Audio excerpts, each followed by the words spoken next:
माझ्या समोर येऊ नकोस, कारण माझ्या गाडीला ब्रेक नाही. ही म्हण आज कुठं खरी झाली होती.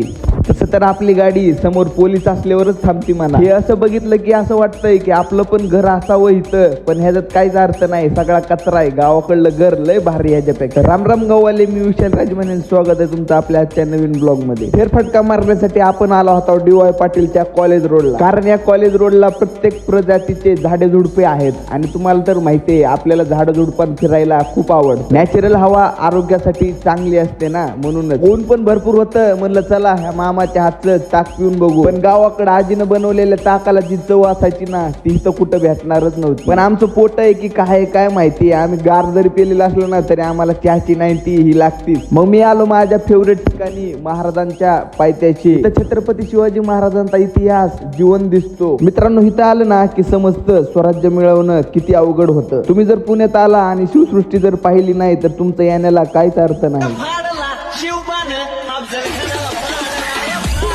एक वेळेस नक्कीच विजिट करा थेरगाव मधील शिवसृष्टीस. पाणी वाचवा पाणी जगवा हे का म्हणतात ते अशा ह्या मुख्या प्राण्याला बघितल्यावर लगेच लक्षात येईल. 1 मिनिटासाठी तर मला वाटलं हे ब्लॅक चिताच आहे काय की, पण नाही. पळून पळून उंदीर पकडण्यात येईल या संघटनेचे अध्यक्ष होते हे.